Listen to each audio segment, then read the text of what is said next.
All right, Chaz, let's get right to it. When the storm clouds finally parted over Great American Ballpark on Wednesday night, and there were some serious storm clouds, there was a rainbow. There was a beautiful, perfectly placed rainbow just beyond the outfield wall at the ballpark, signifying that the storm had indeed passed and that calm, clear skies had returned. Now, no one knew when or if the weather would change that night the way that it did, because you can't predict weather patterns, right? It's an inexact science. But metaphorically speaking, you know where I'm going with this. Metaphorically speaking, can we forecast brighter days for the Cincinnati Reds? Have some of the early season storms passed? Not that it's going to be all sunshine and rainbows all the time, but is the longer range forecast for Cincinnati's baseball team improving at the conclusion of a fourth consecutive series win? Yeah, I was talking to a player today, and he said, we're not even playing our best. And it's been really quality baseball. It's been the best baseball the Reds have played since 2023. But, I mean, on Thursday, you saw Nick Martinez grind. He's not being peak Nick Martinez right now. Art Abbott's been great, but he's also had some tough luck in a few of these starts, including Wednesdays. Still ended up with a win for the Reds, but it was a much closer margin than it could have been. Nick Lodolo hasn't really hit his stride yet. From a depth standpoint, the Reds are in a shaky spot. Wade Miley has had his ups and downs and feels like he's moving in the right direction. Them in the lineup, there have been more signs, especially over the last week, but Steer, McLean, Benson, Fraley, they haven't all really even had their moment during this strong stretch of baseball for the Reds. So they're doing this, but something that gives them confidence is also what they're not doing yet. So you think the long range forecast is promising? I don't know. It's still more tests need to be taken. But no, there's a good, I've said this even last year, like there's a good team in here and the right pieces are shining at the surface right now. And they've got the identity and the style that they wanted to in the first place.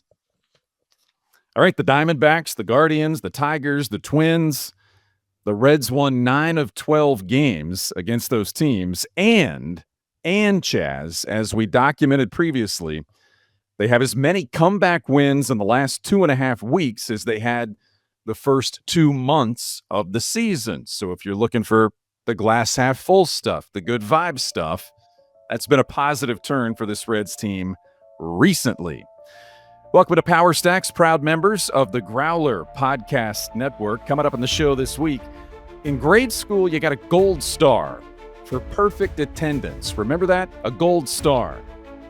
Why Elly De La Cruz is chasing something similar and what his manager and his teammates think about that. Also, he has a panda on his spikes and a chip on his very broad shoulders. Meet the member of the Reds bullpen that Terry Francona absolutely loves. And Elly De La Cruz is often described as electric. What Reds prospect at a different position is described the same way? All that's coming up on this week's show. But first, unfortunately for the Reds, Chaz, they're in the National League Central and not the American League Central. They took the series against every AL Central opponent they faced this season. So we talked about this some, but what stood out to you after the Twins series, which ended with a thud with the Nick Martinez start, but did become a fourth consecutive series win? There have been comebacks. There have been players like Matt McLean that seem to have turned a corner.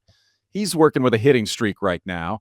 Other players have cooled off, but big picture, you hit the road for St. Louis thinking what? I mean, you got to start with Elly De La Cruz. And then also there's a system and a setup around Elly De La Cruz to succeed. Like, all right, this was from the Tigers series, but the theme, it felt like, continued. The Tigers on Saturday pitched around Elly, and then Stevenson kills him with the grand slam. Feels like you've seen a lot of moments like that. You've seen moments where the bottom half of the lineup has created their own independent rallies. There has been much less reliance in the best possible way on Friedl and Elly, while Friedl and Elly are at the peak of their powers. And then I think on Tuesday's win especially with, Scott Barlow, how he's progressed, you're seeing the bullpen also, even without Graham Ashcraft, hold things down on the back end. So there's a lot to like. The bottom half of the order starts to have some mojo. There's kind of a pep in the step, hitting's contagious, all that kind of stuff. You're seeing hitters I feel better about as they make some tweaks. And then again, the back of the bullpen doing their thing like they've done all year. I like mojo. I like bringing mojo into the conversation. It gets used. It's cliche, but sometimes you can feel it. It's real. It does feel differently sometimes, and the Reds had some of those feels at the end of this stretch, at the end of that series, even after being blown out in the final game, in a game that just kind of felt like the Twins, who had lost 6 in a row, kind of took out some frustrations, and they hit a lot of balls hard, and they came out swinging, and they got it done against the Reds. But again, another series win, and at the end of the day, that's the name of the game. Just win series, and you're going to be okay, and the Reds have found something with that recently. All right, in the leadoff spot right now, speaking of the Twins, Chaz, you see a team with star players in Byron Buxton, Carlos Correa, Royce Lewis, all-star players in their own right, but with an unfortunate common thread in that those star players in Minnesota haven't been able to stay on the field for most of their careers. The value of a star player who plays every day goes up exponentially. And Minnesota has felt that pain for years with some of those guys that they drafted highly, developed, or traded for in Carlos Correa, and they've been hurt. They can't play every day. Elly De La Cruz not only wants to play every day, he is playing every day. What is the story here with De La Cruz doing what he's done at the start of his career at such a young age? Well, it's the sixth tool, and it's something that is hitting contagious. I don't know. I think this kind of stuff is contagious and helps set culture and goes much beyond the individual player. So Elly De La Cruz hasn't had a day off all season. Elly De La Cruz rehabbed his way through a quad injury while playing. Elly De La Cruz, and this one was different, but when his sister tragically died and he had to go back to the Dominican Republic, he got on the first flight back to Cincinnati and scheduled that family time around the off day. And I've had a million conversations. I've had 4 or 5 conversations with Elly about this. This is the number he's chasing, 162 games. He feels like that shows something about himself. When he's at shortstop and, some young kids at second base from the other team on base, they ask, how do you play 162 games? Now he talks about his routine, how early he shows up. All that stuff are things the Reds are really thrilled about, and it translates, and it helps you get that little bit extra when he is available, a little bit extra.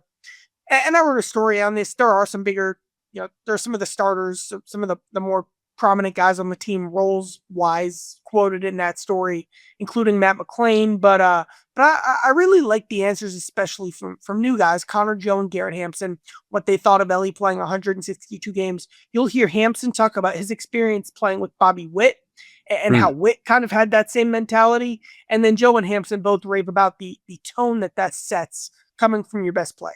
It's not easy, you know what I mean? Basically, he takes a toll on you, especially playing a high demanding position like shortstop. I think people don't realize how demanding that position is. You're not only hitting the homers and but he's running bases extremely hard. He's playing defense extremely hard. So all those reps take a toll. So to do what he's doing is really impressive, and I admire it. When someone's willing to strap it on and play every day or be in there every day and post and want to win for the team, it says a lot about the person and the character. And so I admire what he's doing, and his willingness to play, his desire to be in there every day, and impacting the games like he has the past ever since I've been here, just watching it. It's been fun. Elly's that good, and he's leading by example with how you play the game every day, how you show up, getting better, trying to work every day. I mean, that trickles down into this clubhouse, but also those minor league guys who came up with Elly as well, and they kind of see him and be like, you know what, I could do that too. I was just playing with him a couple years ago, right? So I think it trickles down the whole organization when a young player like that kind of takes the reins of an organization, and that's what Elly's. Elly's, got we've talked about his dance moves. He's very cool. He's very, forward fashion, all that kind of stuff. I think he's a bit of an old soul. I think this kind of stuff is very old school from him, and he has that, and he wants his teammates to have it. And I don't know where it came from, but it certainly shows up in how he plays the game and plays every day. All right, it's different. It's different because back in the day, you were expected to play every day. There was a time when that was the norm to at least have that expectation or try to make that happen. A lot of things have changed since then, and so it falls on your manager, Terry Francona. How do you manage when you know that your best chance to win every day is to ensure that your best player plays as much as possible, but doesn't play too much to the point that he either gets worn down and his performance or his production suffer, or even worst case scenario, plays to a point of fatigue where injury becomes more likely? How do you manage, to borrow the term from the NBA right now, what about load management for somebody like Elly De La Cruz, and how does Tito do that? First of all, like, guys should, in most cases, have off days. Like, this isn't about the fact that, Spencer Steer gets a day or TJ Friedel gets a day. That's how this works. I think what you're seeing here is one, just something that goes under discussed, the remarkable athleticism of Elly De La Cruz. Like, there is a strength and also just a like margin for error athletically that most guys don't have, and an ability to rehab quickly that people don't have just because he's such an athletic marvel. And then it's the personality too. How does Terry Francona manage it? So much of this season has been about creating buy-in. Any manager coming in needs to create buy-in from the best player. I think that's been a part of his process. Now, Francona said he'll take Elly out of the lineup when he feels like he needs it, but it's a way to create that buy-in with De La Cruz. It's a way to capitalize on, again, the athletic marvel that he is. And I really do think he's the kind, and like Jonathan India was similar. And India, of course, wasn't nearly as productive. But like, I do think some guys are also better when they're in the lineup every single day.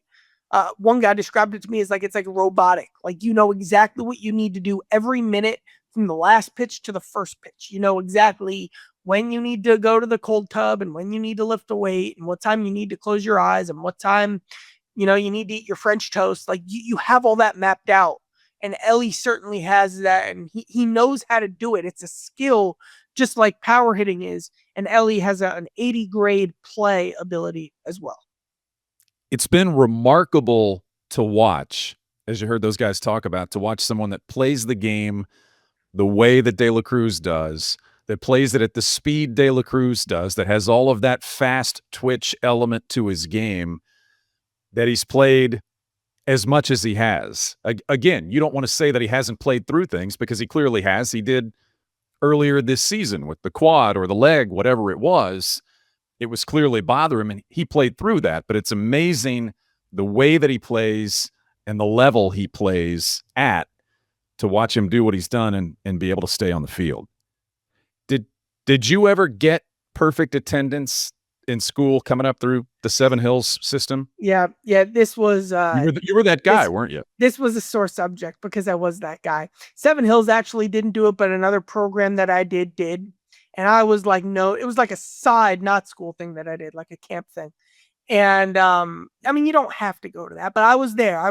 I would post. And then one year I missed one, and it was like for a great family reason. And that was the year that they decided they were going to give a bike to the kid who had perfect attendance. And it wasn't me, and it should have been me. For years, I did everything right. But the one year where I did something with an excused absence, well, that was the year they give out a bike. And then the next year, there were like 15 kids with perfect attendance. And we just got like a certificate. I'm still frustrated about that. I should have got that bike. You're clearly still frustrated. And I love seeing frustrated Chaz, because I know you're motivated. You're a grinder, man. You've carried that into your professional life. You're a grinder out there every day, doing as much as you can, right? The extra work. You start your day in the cold tub, and then you have French toast. Yeah, more French toast. Can you just describe your own day? Okay. More French toast than cold tub for me. All right. That's good. But yeah, De La Cruz, again, it was also the fact that he made it back and got right back in the game after being in the Dominican Republic. Emotionally, not to speak of the physical pain that he goes through playing every day, but the emotional stress and being worn down that way is just amazing to watch him play the game the way that he does. All right, going on now to Tito's take. And you can tell Terry Francona has been around so long and been in different markets, different teams, managed different superstars. Every manager has those names of players, and you can just tell they light up because that's the player that they love, that they connected with in a certain way. Something about the way they play, carry themselves, go about their business, something that just speaks to Francona and lights him up. He feels that way about a member of his bullpen, which until this season really wasn't a full-time member of the Reds bullpen, right? We're talking about Tony Santillan. So we're going to dive into this conversation about Santillan, the season that he's having, what drives him. But let's start with Tito's take, his thoughts on big Tony Santillan out of the Reds bullpen. He's handled left-handers really well. Yeah. He doesn't back down from competing. My biggest probably issue is not overusing him because he's willing, and you love that about your guys, but it's a long year, and I don't want to kill him. So, he had about 3 or 4 days off, which was really good for him. It's kind of weird because when he doesn't pitch, he gets a little iffy, not iffy, but just like a bull in a china shop out there. So we got to try to not let him go too far, but I don't want to kill it. Yeah, but personality-wise, he's kind of all business. He's your kind of guy, right? I love him. I ain't love him. He's a big teddy bear until he starts pitching. Then he's what you're looking for. All right, so you go from a bull in a china closet to a big teddy bear, which actually plays into Terry Francona didn't even know what Tony Santillan's nickname is. He's nicknamed El Oso, which in Spanish means the bear. And he got that nickname a couple of years ago from Alexis Diaz. The first time he heard that, he said, I liked it, kind of bought into it. But he said he also loves panda bears. Santillan does. So you can see on his cleats, on the side of his cleats, he has an image of a panda bear. And then on the heel of his cleats, he has his nickname printed. That's El Oso. So the bear, the kind of the way he handles it and goes about his business, I said, he's all business. That's what you see in Santillan. He competes, and that's what Terry Francona loves about him. And Chaz, you've covered Santillan as long as I have, as long as he's been here. What stands out to you? When you told me you wanted to talk about Santillan, I was so excited. I think what I said to you right away was he's the best story on the team that no one talks about. Let's go through this real quick. Santillan, notable Red starting pitching prospect, comes up in 21. Solid fifth starter, but doesn't really have that third pitch. And then they get a bunch of guys back. They had a set rotation. So then they move Santillan to the bullpen. They let him get his feet wet in AAA, call him up. From when he got called back up, I believe it was about 30 games through the end of the year. He had like an ERA in the ones. He was dominant. He was great. And then he makes the team coming into 2022. He's their closer. And this line doesn't really mean the same thing now because Alexis Diaz didn't pan out. But I said in like 2023, Tony Santillan was Alexis Diaz before Alexis Diaz. He was the guy that the it prospect who was on an all-star track heading into 22 as the closer. Then his back's achy. He pitches strong to start the year. But his back's achy. It gets worse. He's struggling. Demoted to a low leverage role. IL with a back issue. Ended up being spondylolisthesis. Tony Santillan, it's all killing him. Rehab's going terrible. Really just dejected about how it's all going. He takes a mental break from the rehab, from the Reds. He goes home. He remembers being like, I couldn't hold my daughter. My back was hurting. He was really struggling. It was a rock, not a rock bottom, but for his career, it was a rock bottom. Pretty low. Because he ends up coming back, taking off the 40-man roster. Injury-riddled 2023, gets called up for a day, gets DFA'd. He's wondering, I was just this thing. Where am I going? I haven't been the same since the back injury. And I remember him saying, then I decided, you know what? I'm just going to pitch. I'm just going to go get him. And who cares about the rest of the stuff. And he felt strong with how he started 23. And then, I mean this, the best spring training I've seen from a reliever in my 6 years doing this was Santillan heading into 2024. He should have made that team. He didn't because he didn't have options. But then when he got called up in the summer about exactly a year ago, man, he has been lights out ever since then. And now, I mean, Pagan's the closer, but Santillan's the guy that I think Francona trusts the most. So what you just described, he's played now in parts of 4 big league seasons before this season. So this would be season number 5. He already has a career high in appearances this season, and we're in the month of June. So you heard Francona talk about, I don't want to overuse him. He leads this team in appearances. And going back to Elly De La Cruz wanting to play every day, when you pitch, you're not going to play every day. But Tony Santillan kind of has that mindset. Here's Santillan on his best ability, as they say, which is availability. I've always said it. I've said it early in the year, and you know, I'll always stand by. Like I take pride in being available as often as possible. Obviously, being smart with it, but like I do everything I can to make sure I'm ready for the next day. Obviously, there's certain times where like you need the days or whatever, but if everything adds up right, like 1, my job is to be available for the team, and 2, like I enjoy being out there.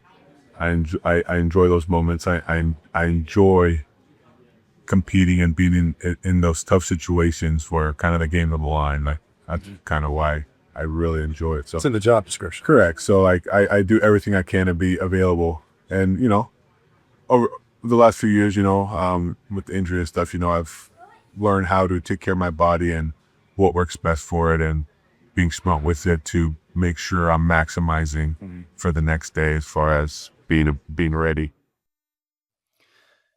So Santillan said about earlier this season when he was clearly getting results even from the start, he said, didn't like the heater, didn't like the slider. It was good enough to get out, but I knew it could be better. And so he was a little bit frustrated early in the season with his stuff. But it was early in the season when Terry Francona, new team, new players, is just trying to get a feel for what he has to work with, who he has to call on in the bullpen. And early this year, he said, hey, right now, it looks like when we need to put out a fire, when there's a late game situation that requires a fire being put out, he said early on, I think Santillan's the guy.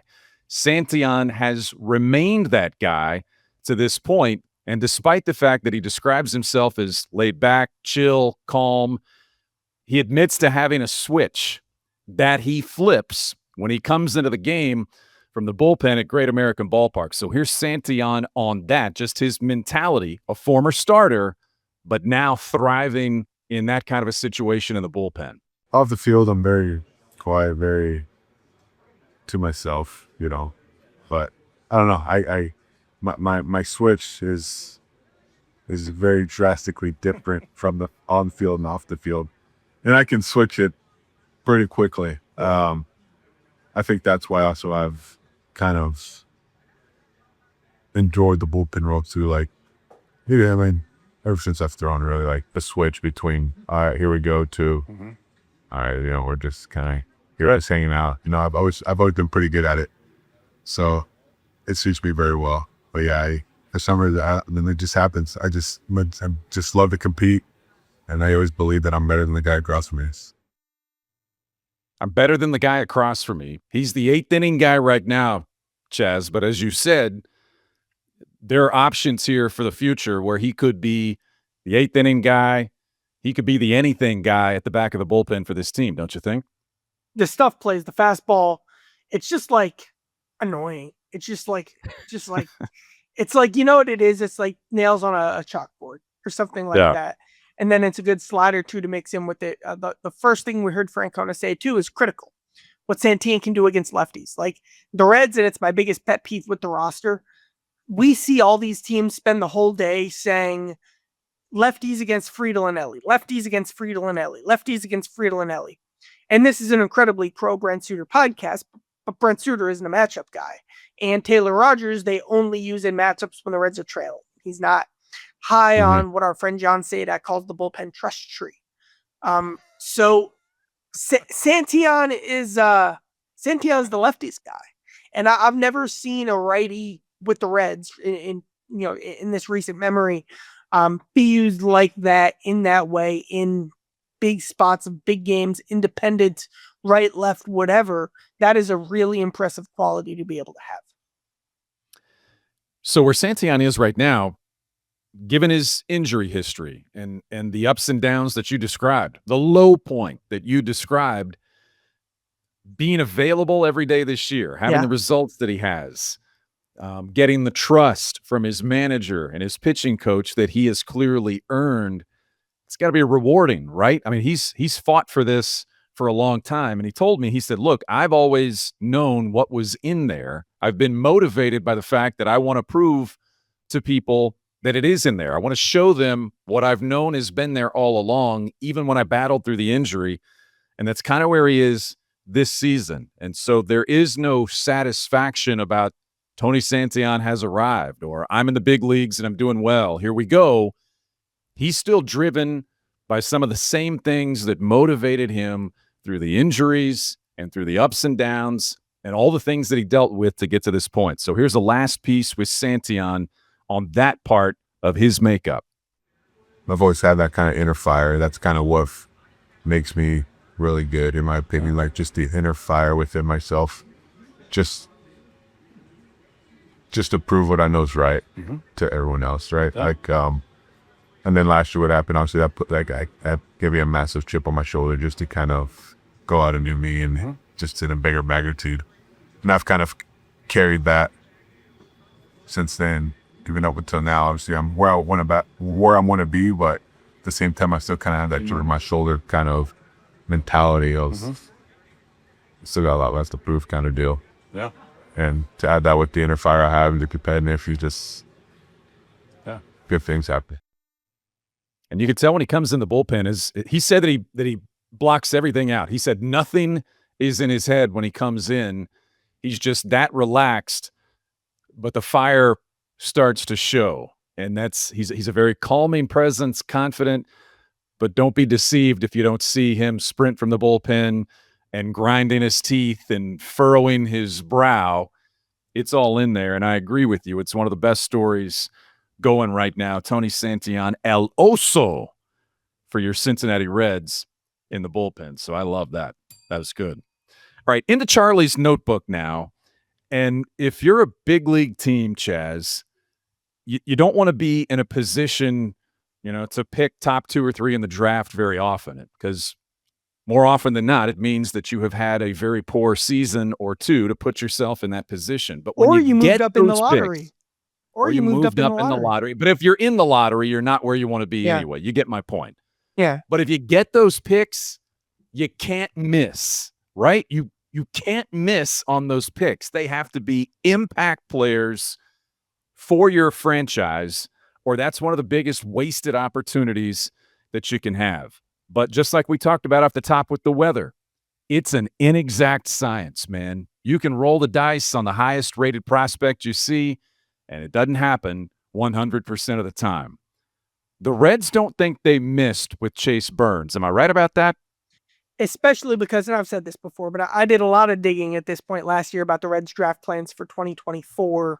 And I was hearing Charlie Condon, I was hearing Jack Cagney, and I was hearing College Bat. I was hearing Bazana, Fifel, JJ Weatherholt. Like, those were the names I was locked in on. Oh, Chase Burns, he's picking up steam. But it didn't even feel like, and I know more now, that until the last week or so before the draft, the Reds really solidified on Burns being the guy that they were all in on. And what the Reds saw that the scouting community, the draft community didn't, was they said, you know what? We think this slider is special, even though others thought that the slider was not a plus pitch. And the Reds were right. And it's a really smart, not to call it a future changing pick, but I mean, it is with the value they've created with the player they have. I went and saw Burns in Louisville, and we'll talk more about that. But my big takeaway was Chase Burns didn't even feel like he was having a great day. And then you look, but it's 7 innings, 1 run. It was like the, I mean, I don't even know if this is a thing, but like, the people who wake up with just great hair Like that's a thing, right? But some people wake up with great hair day. Like me? Yeah. Like that. Or like the person who has a terrible diet but is still, the most strong person. And Chase is doing everything right, but he is so good that there is such a margin for error. It was just his second game in AAA, and I mean, I can't say enough rave things. Aside from Elly, he's right up there with Hunter just in terms of prospect performances that I've seen in person. Chase Burns is right there. In your piece that you wrote on Charlie's chalkboard, you mentioned the word polish. And that's not what you hear about pitchers who haven't pitched professionally. I mean, you can have the added experience of college and playing in the conference that he did at the level that he did, but polish typically comes later. But the Reds feel certainly right now that they have a product that, while there's always room for more, he's probably ahead of the curve in that regard. Is that fair? I don't like to be the hyperbole guy when it comes to prospects, but I also did learn from covering Elly De La Cruz that sometimes it is okay to lean a bit into this. I feel like I undersold Elly coming up, which is a long-term regret of mine as a beat writer.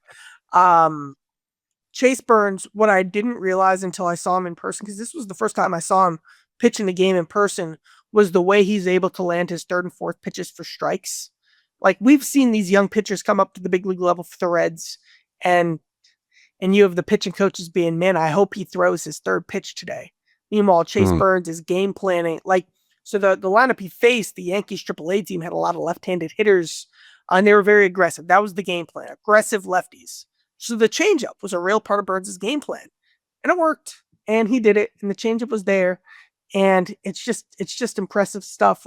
Let's get to the sound after the game. I interviewed Burns about the outing, 7 innings, 1 run, about the season, about what he's learning, and about what all this has been like for him. Kind of start with the first inning. How do you feel like you were kind of able to establish that fastball, and what did that do for the rest of the day? Yeah, we kind of knew they were swinging a lot, so kind of just said, here it is, see if they hit it, attack, and it was a success the first inning.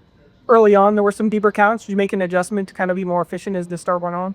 Yeah, of course. That's all pitching is. It's kind of adjusting, see what they do. So I felt like they were swinging a lot, so just kind of put the ball in the zone and let it effort. How much has just the aggressiveness and the strike throwing mentality been a focus for you this season? Big focus. Now using wood bats, and professionals. Just kind of putting the ball in the zone and seeing what they do. 6th inning, down 2-1, you fire, and I have it against Rodriguez.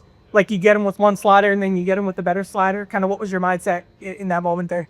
Yeah, he's a fastball hitter, so kind of fooling with the slider, and I just went right back to it. Kind of simple approach to those. And then the 7th, was that kind of a nice way to end it with a beautiful strikeout like that? Yeah, of course. They love strikeouts, so any way I can get them. Rhett struggled when he got to AA. You haven't struggled yet. Do you expect to go through some sort of grind at any point, or? Yeah, of course. It's part of baseball. You're going to get up runs. You're going to struggle, and that will all group yourself. Just having the mentality to bounce back, that's kind of line. Kind of my nose there. What Derek Johnson said to me is the importance of kind of the routine, the nuances of all that kind of stuff. From a day-to-day basis, what are those kind of things you've been working on? Yeah, since I'm in the pro ball, it's kind of the biggest thing is your routine. You're throwing a lot more, while your days. So you establish that routine and you keep it and you adjust during the season. That's like your ground or whatever. Third pitch is your changeup, right? Yeah, I've changed up in a couple. How's the changeup feeling? Really good. I didn't really throw it a lot in college, but it's been a key pitch for me, kind of getting the guys off the fastball. Everybody can hit a fastball now, so throwing it a little bit against lefties and hopefully getting comfortable through his face. What allows you to be so good late in games and pitch deep into games? I think just my mindset, just going out there and taking it 1 inning at a time, sticking to my approach and just filling up the zone. Looking at the big picture, what's this experience been like, making your pro ball debut, pitching as well as he had, and checking every box like you have? It feels great, taking it day by day, just trying to get better every time I go on that. Last thing, great start today. You've had a lot of these. Where does today stack up? Pretty high. Definitely first AAA win, going out there and just doing my job. So like you said, just check all the boxes and get ready for the next. Two more things. First, I go back to the thing I was told about Chase Burns before the draft, which was that he is a big, nasty monster as a pitcher. And that translates when you see him. He's also a good kid with a good head on his shoulders, well-spoken, looks you in the eye. Like, there's a lot to really, really like here. And the Reds couldn't be more excited with what they're seeing. All right, let's get real here. Don't want to spend too much time on it, but realistically, Yeah. the Reds don't want him to All pitch right. in the bigs this year, but realistically, they thought the same about Rhett Lauder last year. So answer this question for me as succinctly as you can, because we can do this on a different show and talk, for 30 minutes about it. They've done that. They're going through the plans. They had their organizational coordinator meetings, I believe, 2 weeks ago, and they set plans for all their prospects. Chase Burns coincidentally was promoted during those meetings.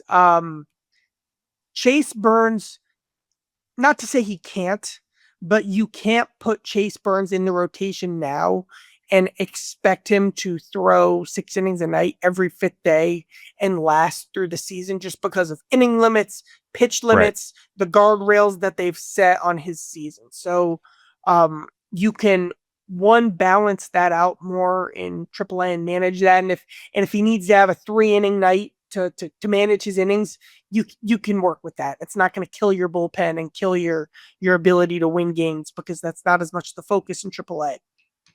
You heard Chase Burns there use the word wood bats. I have never heard I've talked to a lot of prospects talk about wood bats, because usually by the time they get to AAA, I've talked to young prospects too, but this is still his first year. It's okay to learn what to do on day 3 between starts when it's warm outside and you're in Omaha. Like, there's a routine that do you run stadium steps that day, or do you take it? We just did a whole deep dive on Andrew Abbott and the little routine things that he's learned and the difference that's made for him. It's okay to let Burns do this and develop his routine. Also, there is a chance that Burns comes up and pitches in the bullpen down the stretch for the Reds this year. Or I could also see a couple starts managed very carefully at the end of the year where he debut in the big leagues. But he can get big league outs right now. But it's the other stuff, like the big picture stuff. That's the reason that Burns, you can't just quite throw him into the rotation right now, because that's just not fair to the kid. Great stuff. Great stuff. I love stories like that, and I do buy into the hype from time to time. Sometime to my detriment, but I like the hype. The hype about Chase Burns, I hope it's real, and it sounds good at this point. Thursday at the ballpark, Chaz, doing the post-game show, I'm talking to somebody on the drink rail. Before we did the post-game show, somebody else comes moving quickly towards me from behind the people I was speaking with, and he goes, hey man, huge fans of Power Stacks, and I live in North Carolina. He goes, I'm here for a couple of games in town, but just wanted to tell you, I love Power Stacks. And you know who else would love it? Your friends in North Carolina who you could tell about it. I said, tell a friend. And so I use that example just to say things are going well. Here are a couple of things you can remember. There's a new handle on X. It's at Power Stacks Pod. If you see the show there, retweet the show, like the show, share it with a friend that way. That's going to help us. We've told you about the email, powerstackspod@gmail.com.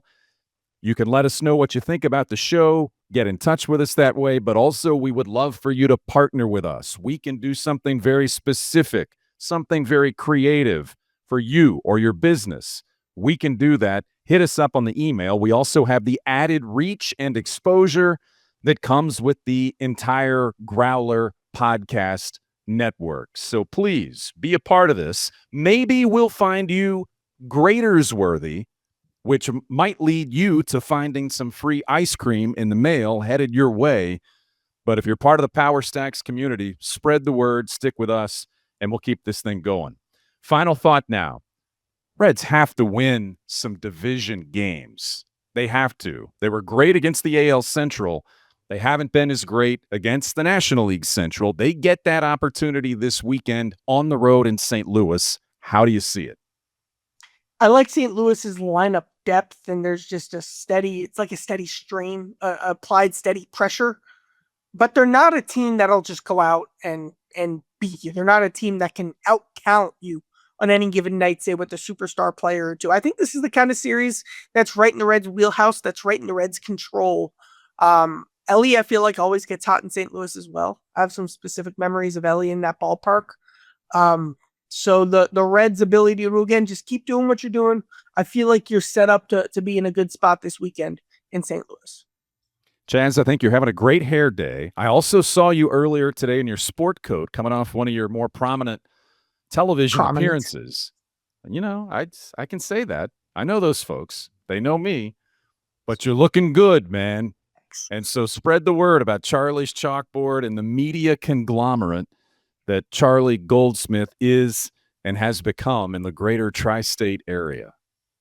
Well, you caught me right off my recording the Gold Standard today with Joe Daneman. We had a conversation about who my favorite Bengals are to talk to for when I need a deep dive analytically, when I need to get some personality and some energy.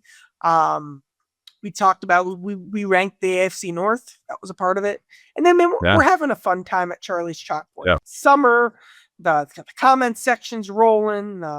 The smiles are out, so things are going really well. I'm having fun. That's good to hear. I'd like to do that sometime too, because we all have, you know who you're going to approach depending on what you need or hope to get. Personality plays a big role in that. So I look forward to hearing that, and maybe we can do that sometime too. In the meantime, Reds, as we said, Reds Cards this weekend, then at home, Yankees, Padres, Big Red Machine 50-year reunion. It'll be a big week in downtown Cincinnati, but that's all we have for now. So share with a friend. Thanks for checking out the show. It's Power Stacks, and we'll see you next time. He's a big teddy bear until he starts pitching.